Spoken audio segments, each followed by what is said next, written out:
Welcome to Northernlights. I'm Dwain, And Mark. and today we're going to go over the top 10 heels in WWE.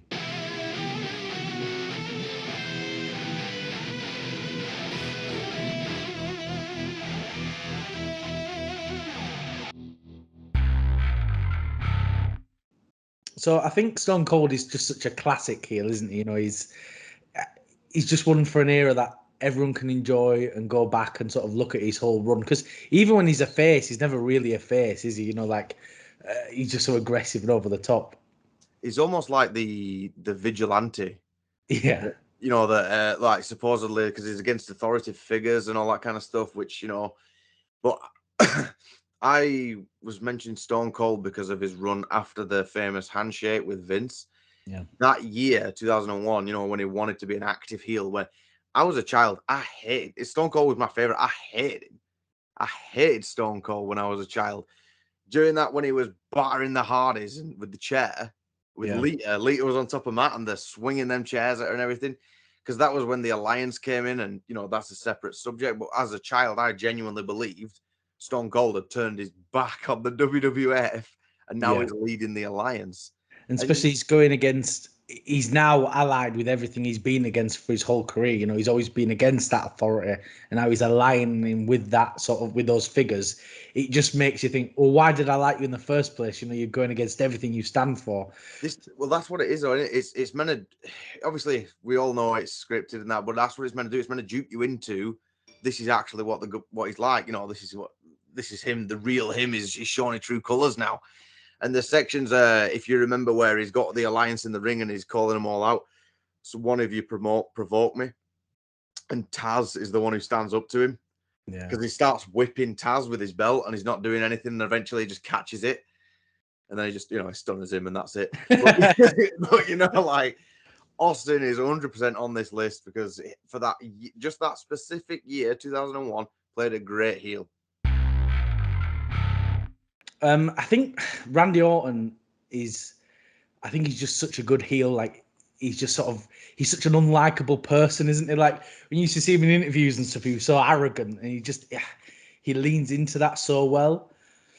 Well, I think Randy's one of the most underappreciated potential future goats of the company.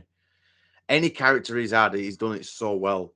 Yeah. But for me, the best heel version of Randy was the Legend Killer gimmick when he was still in his that young, arrogant, brash that you just mentioned then, because he got picked obviously for Evolution, and that was his thing, wasn't it? Who else in the company at that time could do an RKO to the fabulous Moolah? He's spitting in Mick Foley's face, and he would just taking apart these legends, and you hated him at the time because obviously they were a bit past the prime, but you still wanted them to win. He was the 2003 version of Jake Paul in wrestling, where he's picking on the older prey, and putting them in the bin. He even did it recently, didn't it? Well, I say recently. Was it the last couple of years when he fought Jeff Hardy at Hell in the Cell? Yes. He sort of brought that Legend Killer back. He's still...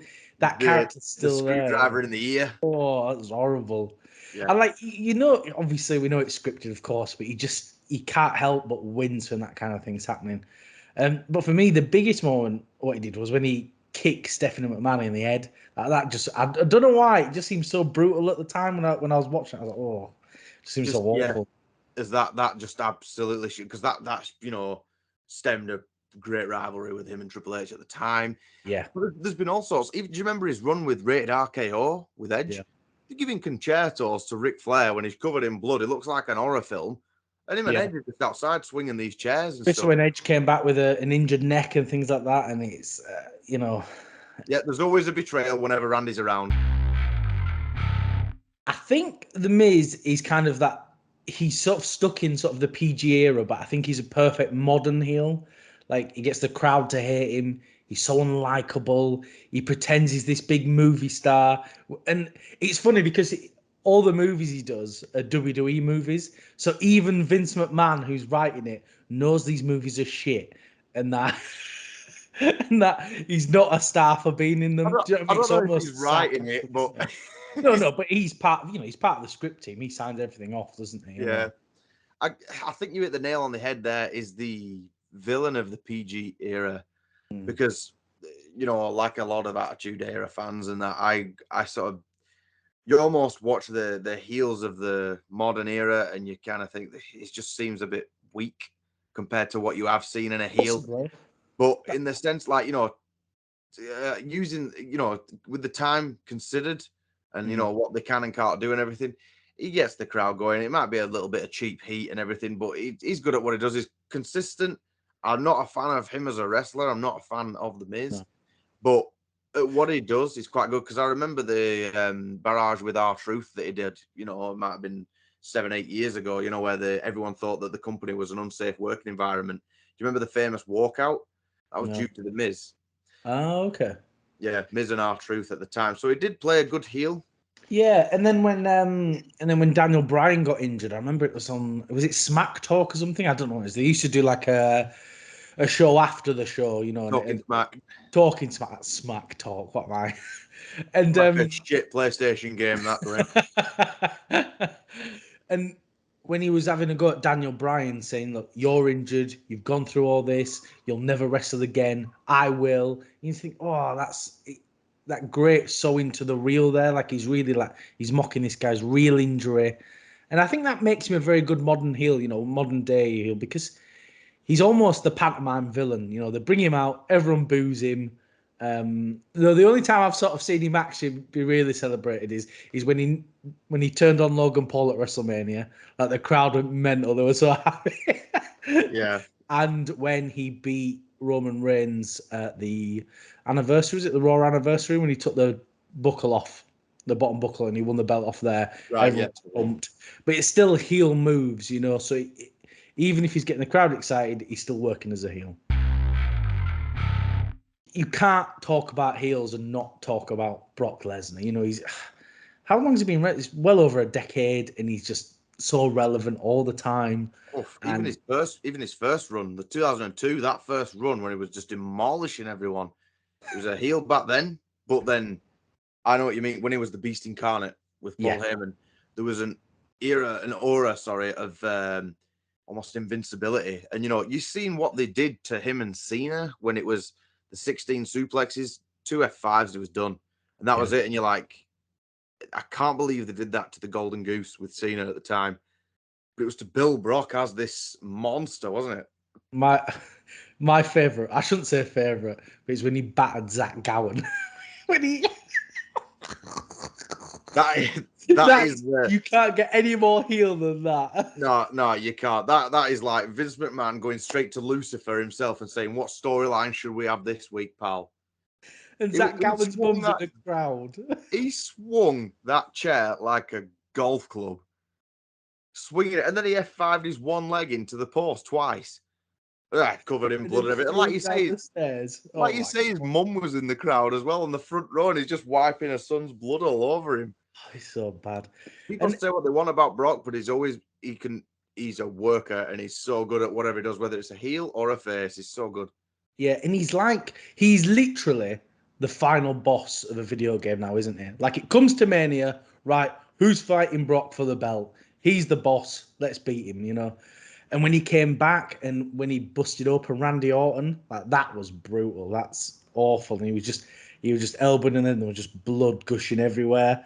And the amount of times that we've said, we know it's scripted and that, but there is always that sense with Brock of like, he could just do what he wanted if he really wanted to. Like that's that sense with Randy Orton, because obviously they're not allowed blood anymore, are they, or anything? So when that happened and they just called it off, you think, did Brock just go savage on him?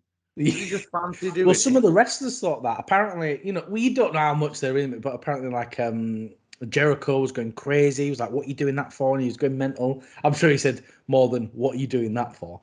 Yeah. But... dearie me. You'll get the knuckle sandwich if you carry on, boy.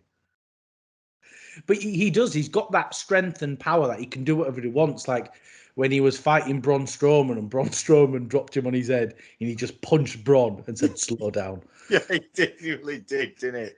I mean, it's not that kind of stuff isn't intended to be a heel for the crowd, but still, you watch that and like the fans, the sat there going, "Yeah, you'd take heed in what Brock says there, wouldn't you?"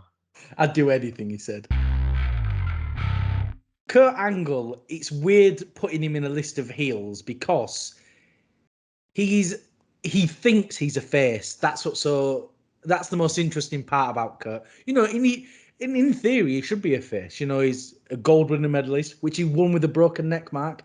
Don't forget that, because Never Kurt heard won't that let you one. Never forget. heard that one before. He might have mentioned it once or twice though. I think he I'd be mentioned telling it. everyone and the mother though if I did that. So can't say anything about that. That's true. But he's this gold medalist. He's an all-American hero. He doesn't drink beer. He only drinks milk. You know, he is supposed to be the face, isn't he? He's got that effect, but he's not. Everyone hates him. Well, Like in it a was good way. yeah. Like the famous his theme music, "You Suck" sort of thing. That was all meant. At the time, way back when it first started on that was meant "You Suck" Angle, but people loved to hate him. It was good heat. Yeah. Wasn't it? Because it was almost exactly like you say then, he's supposed to be an American hero, and that's what he played on, wasn't it? I'm the American hero sort of thing. So it was so corny and so regurgitated into the mouths of the crowd that they'd sit and boo him because like, no, we don't want this, we don't, but in a good way. They just love to hate him. 100%. Yeah. And It's he not was go really away good. heat, is it? You could argue that he had that gimmick from his debut up until he became. Do you remember? It was like an unofficial nickname, that wrestling machine, like 2006 time when he was when he had the gum shield and he was just a monster. He's always been a monster, like, but Yeah. The heel runs that he did, and he did some pretty weird stuff. Do you remember he tranquilized the Big Show and shaved his head? Yes, I do. Like, oh, Kurt Angle just shaving Big Show's head like the big giant. There were kids crying.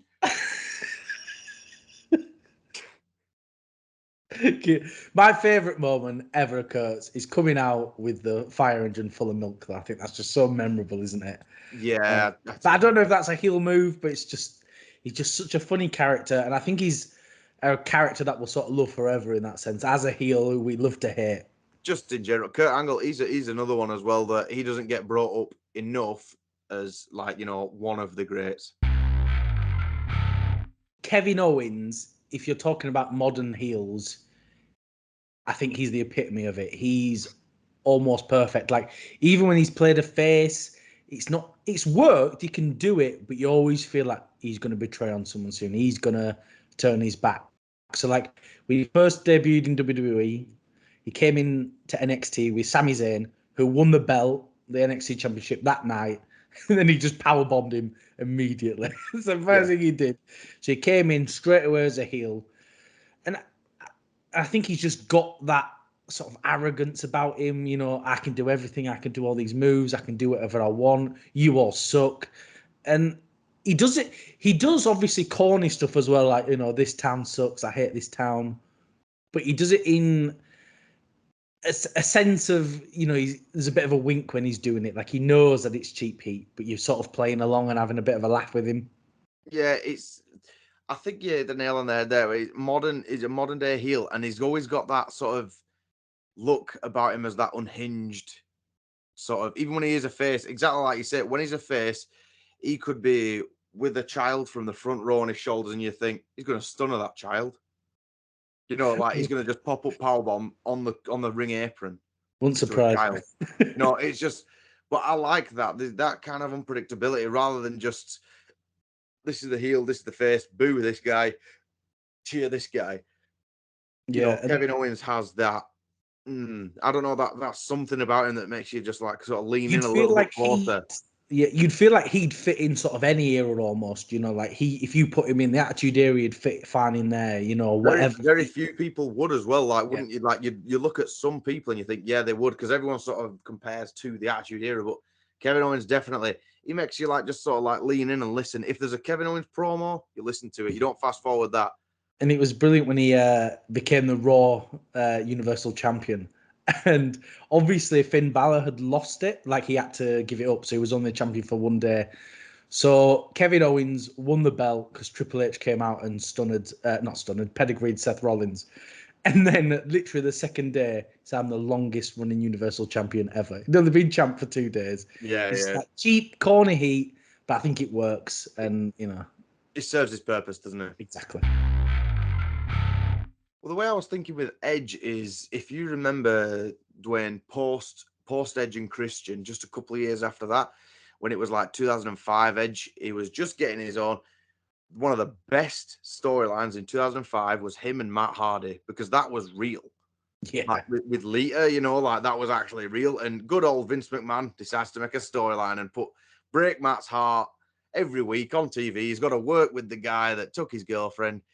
But that was real. And in the sense, if you go back, Dwayne, and you watch SummerSlam 2005, the match gets stopped between them two because Matt, he's bleeding everywhere. It looks like he suffers a concussion. Watch that and tell me you don't think them kicks are quite solid there. Yeah. But in that sense of Edge, from say 2005 to 2007-ish, just before this PG era kicked in, there was some real heat going on there. You remember Rated RKO? Yeah. The brutality that they would do. Do you remember like the concerto itself is just such a brutal move anyway, isn't it? It's just. You even look back at ECW One Night Stand. It was Edge and Mick Foley. They'd just come off the WrestleMania hardcore match, and they teamed up. They fought Tommy Dreamer and about a 93-year-old Terry Funk, and they were battering him. And that was at One Night Stand, and Edge got the win he pinned. There was Beulah McGillicuddy, and it was like, in today's world, this would not go down well at all. And he put the legs on his shoulders, and that was his cover, like on her. Yeah. Sort of thing. And it's all this heat that makes you want to hate him. He was a perfect villain for that. Like, do you remember him slapping John Cena's dad? No, I do not remember that. No. He went to his home and he just started, he caned him around the face and all. And he was just the what did they used to call it? The ultimate opportunist. Because he won the first Money in the Bank, didn't he? And he come in when Cena was battered on the floor, covered in blood, came in, won the belt, and you're like, you know what?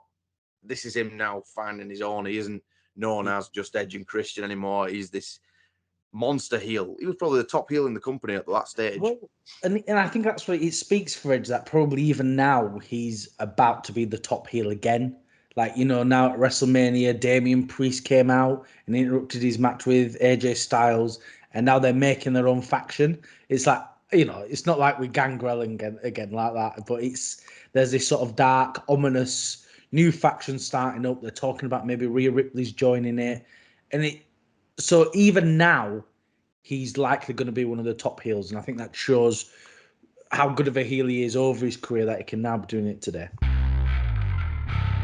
It's difficult with Hulk Hogan, isn't it? Because he is a face. He's always been that big, iconic, take your vitamins, brush your teeth, kids. I'm going to slam the big giant, the Thunderdome brother. He is that epitome of a hero, that American, that big American hero. That's his character, always has been. Yeah, if you cut Hulk, he'll bleed red, white, and blue. It's just, but it's because of that, because of what he was at the time and what he still is now, that made his heel turn so iconic, and people despised it, didn't they? He was supposed to be the influence to children. I know this is a bit silly, but it's true, isn't it? It really built up his character. That he was that hero that everybody loved. And then him coming out as Hollywood Hulk Hogan as part of the NWO and WCW is just a moment that I think will go down in wrestling history forever. I think everyone will always remember that. Well, people still talk about it like, it's one of them things, like whenever you watch, I don't know, Monday Night War DVD or documentary or something like that, that's always a moment as well, because all the Golden Boy had turned, that's what it was. He was supposed to be, exactly like you said, the American hero, comes out to I am a real American and all this kind of stuff. The moment it changed it was still billed as the heel to going into the WrestleMania 18 with The Rock. But if you go back and watch that, when the match has started, but they're just looking at each other and they turn around looking at everyone thinks this is, the crowd was so divided.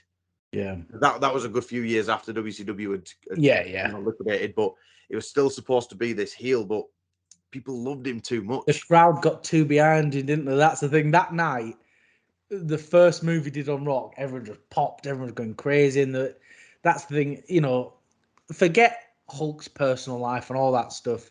within the wrestling world, he's that figure who, he'll stay with us forever. And I think that heel turn of him joining the NWO, just so iconic, and and it's such a cool look as well. If could you imagine if I shaved the top of my head and just had a little hair flopping down, you think I'm like an idiot, but you can get away with it because I might give it a go, Mark. Don't do that. No, you're like Ron Weasley walked under a helicopter. I think you can't talk about the Attitude Era and not talk about Triple H just dominating that whole period as the heel. Oh, Triple H is widely regarded as one of the best heels, if not the best ever. Just because, look, people can say what they want about, he only did so well because of who he married and everything, but he was great in ring, character on the microphone, everything. He played a great heel. He was a heel for a long time.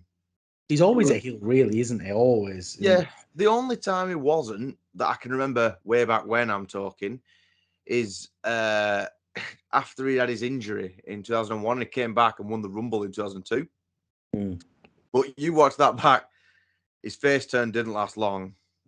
Later on that year, he formed Evolution, and that was it. But you look at him like, it was maybe a little bit of a face during DX, the very early DX, and the revamp with Shawn Michaels. But him primarily, there was a period, wasn't there, where he always seemed to be the champion going into WrestleMania, and that was the big payoff for someone to win. Yeah, he was the villain. He was the boss at the end of the game in that period, wasn't he? He was leading the game, and it worked perfectly. I thought every time. He was so good at it. I mean, you watch, Triple H was the big bad wolf in the WrestleMania 20, where there was Shawn Michaels and someone else who we won't mention in a triple threat match, where the payout, Triple H was in a crossface to lose the match, I think. But like you watch that was supposed to be the big pillar, and that was him, getting his dreams and all this kind of stuff.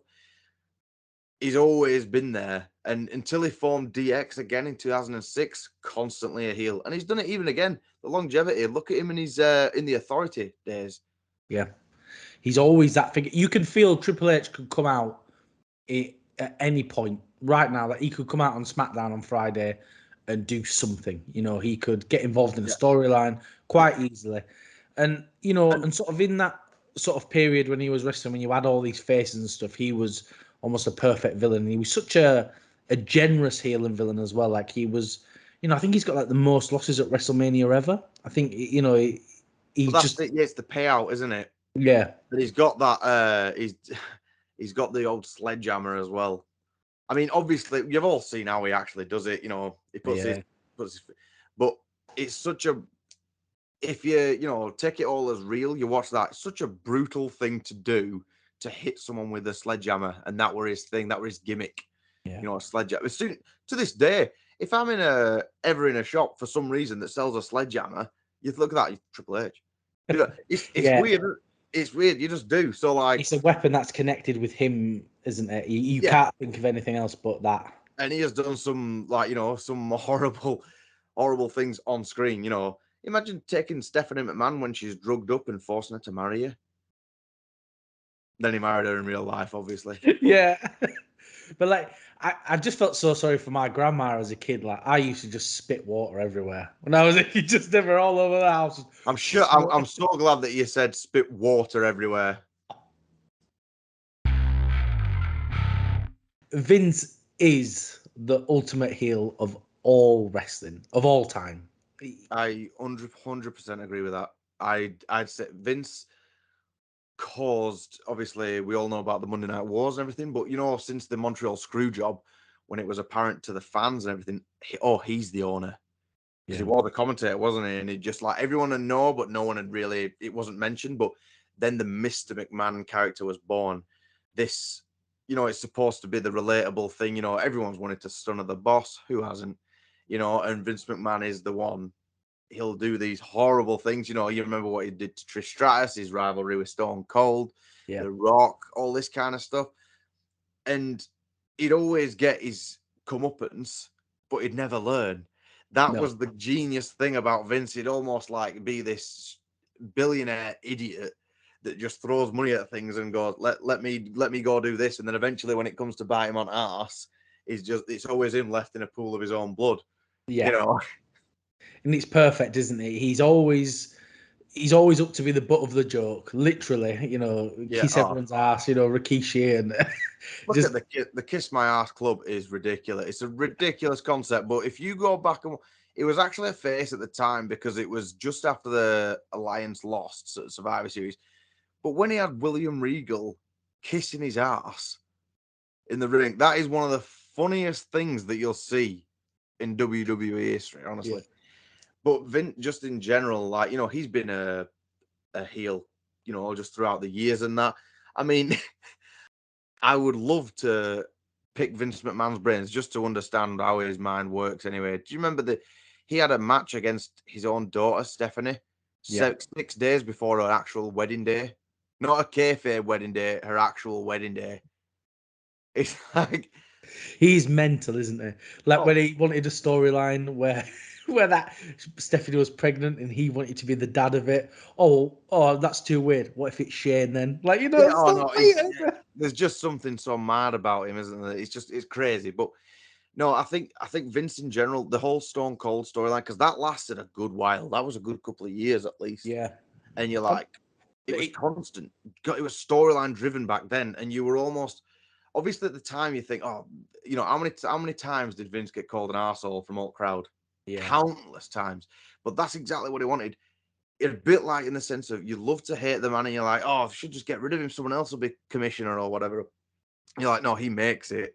Vince 100%. Vince is great. And the strut that he has, the you're fired, the catchphrases that he had, life sucks and then you die. I'm your genetic jackhammer. I've got balls the size of grapefruits. You know, and like even crazy. Now, talking about him fighting Stone Cold, that story's literally was on this WrestleMania, still happening. He came out and had I assume his final match ever in WWE. I don't think he'll have a match again. Well, I mean, that was the only time he's ever won at WrestleMania as well, by kicking a ball at someone's stomach and then pinning them with a 1, 2, 3. But he was still great to see. Of course, you know, he's a lot older and it wasn't, you know, quite what you wanted. But when Stone Cold came out and stunned him for that one last time, it wasn't perfect, but I think it was a great way to see. Look, yeah, but to be honest with you, Vince, exactly like you said then, Vince doesn't have to do anything. That he could just come out like he did with the Pat McAfee match. He could come out. He hasn't even got a microphone, but it makes it interesting. Vince is there. There's something about him that you're just drawn to watch. He's entertaining. You know, like to say that he runs the business and how much work he does and that kind of stuff is stuff in ring, whether it be on the microphone or even his matches. I mean, he's not exactly the most athletic, but it's so entertaining to watch because it's story driven. It's so good. Exactly. But Vince McMahon, number one, best heel all time. I'll go with that one. I'm happy with that. Couldn't agree more. So I'll do a cut out there and then I'll do a quick outro now. You know, thanks everyone for watching. That's been our top 10 heels of WWE. If you can like, comment, and subscribe. And if you think we've missed anyone out, comment down below.